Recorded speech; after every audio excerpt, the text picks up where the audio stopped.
hear what that human has been doing? Oh, what is his name? Oh yeah, Karl Peterson. Yeah, I think that is what his name is. Ah, humans! Such strange creatures. No, tell me what this one has been up to. Well, he decided to make a project where he got a bunch of people to play World of Warcraft.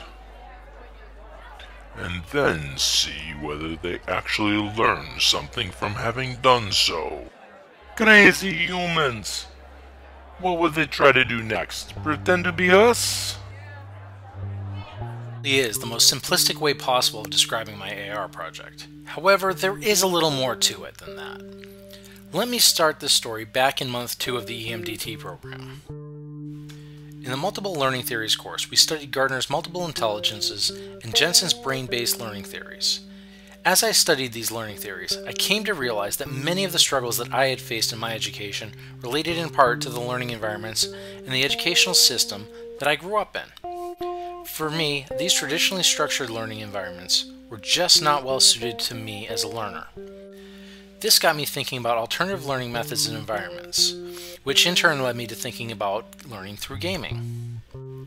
The purpose of my action research is to use gaming, in this case group play within World of Warcraft, as a means to improve skills in communications, teamwork, leadership, and critical thinking. My ideas regarding the pedagogical use of gaming were reinforced in Month 4's Emergent Technologies course, when I read Michael Wesch's article, Anti-Teaching, Confronting the Crisis of Significance. This article further inspired my thinking and ideas about non-traditional learning methods. One thing I wanted to accomplish with this project was provide a learning environment that didn't make my participants feel like learning was being forced upon them. I instead wanted to provide them with an environment that encouraged them to have fun and not to focus upon the act of learning.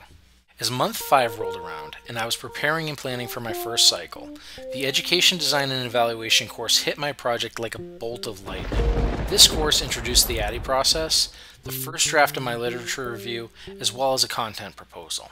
Writing the literature review forced me to take a deeper look into the research that others had done into the pedagogy of gaming and gave me insight into how others have conducted their research. The process of writing and editing my content proposal led me to look at my AR project from another perspective and forced me to formulate specific plans for my cycles. Cycle 1 ran for 6 weeks, and the participants consisted of volunteers from a fraternity. In total, there were 6 participants, all males ranging in age from 20 to 30 years old, and was comprised of 1 active member and 5 alumni of the fraternity.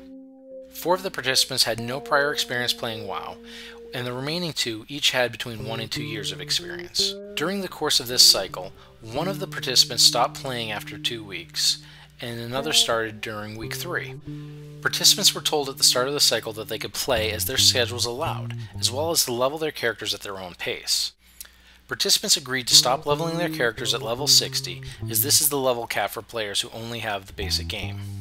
At the beginning of the cycle, all the participants joined a fraternity guild, a guild Facebook group, and were given administrative rights to a guild website I created using Google Sites. On the website I embedded some tutorial videos that I created and posted to YouTube. Initially, the focus of Cycle 1 was for participants to work together to level their characters to level 60, while the focus for Cycle 2 was to revolve around group play. At the end of week 2, I began to realize that things were not working out the way I had hoped. The experienced players were rapidly leveling characters and playing on a regular basis, however the newer players were rarely on and were making little progress in leveling. I also noticed that there were only rare occasions where more than 2 of the participants would be logged on at a given time.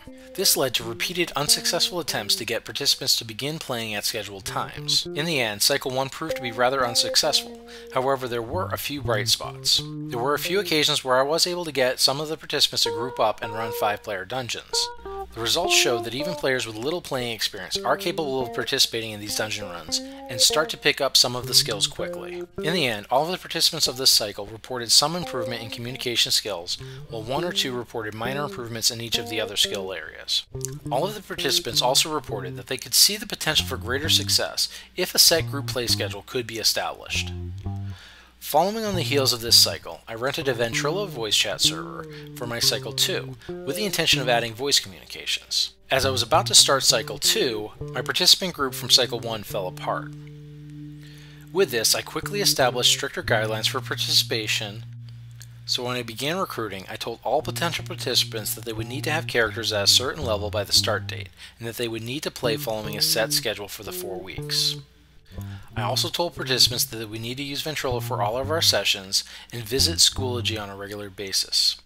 I created a Schoology classroom to replace the Guild, the Facebook group, the Guild website, Google Forms, and mass emails. I also embedded YouTube videos there, posted announcements, links to WoW-related resources, and utilized the threaded discussion boards. I ended up running 2 groups in this cycle. Group 1 consisted of 3 males, each from a different region of the United States. A 10-year-old with about 1 month playing experience, a 37-year-old with about 1 month playing experience, and a 38-year-old with 6 years of extensive playing experience. This group started the cycle with level 15 characters that were dedicated solely for participation in this cycle. This group met 2 nights a week for 2 hours each session. Group 2 consisted of a 51-year-old female from the United States and a 33-year-old male from Turkey, both with about 1 month playing experience. They started the cycle at about level 30 and had been working as a team since they started playing the game. This group met 1 night a week for 3 to 4 hours per session. During sessions with both groups, we would form a 5-player dungeon group with the addition of random players to fill any open spots. Communications with random players were limited exclusively to in-game chat. In this cycle, all of the participants, excluding the experienced ones, showed rapid improvements in the skill areas of communication, teamwork, critical thinking, while to a lesser extent showing improvement in the leadership as well. In the end, all of these same players reported a noticeable improvement in all 4 skill areas. The experienced player reported that due to his extensive prior playing experience, the cycle only served to reinforce skills that he hadn't recently used. So how does my research relate to that of my literature review? The literature review focused on 3 main areas with regards to the pedagogy of massively multiplayer online games, commonly referred to as MMOs.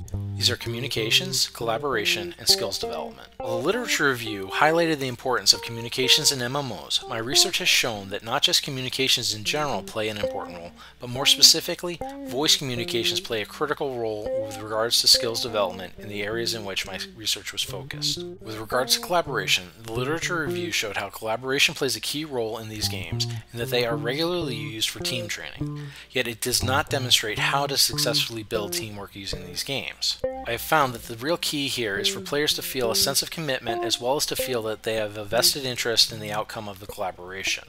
Lastly, while the literature review showed that there are extensive pedagogical uses for MMOs with regards to skills development, specific research into leadership and critical thinking skills has been limited, as well as research into the correlation between the areas of communication, teamwork, leadership, and critical thinking skills in gaming. I think my research, in addition to future research into these areas, could serve to emphasize the importance of voice communications in these areas, as well as the correlation between these 4 areas. While I don't know what sort of impact this research will bear upon learning at my institution, I do know that this project has only served to deepen my interest into this topic and that I have a strong desire to further my research in this area. In the future, I would love to have opportunities to share this research with others, and to see it inspire others to either conduct research of their own into these areas, or to help others find their own pedagogical uses for gaming.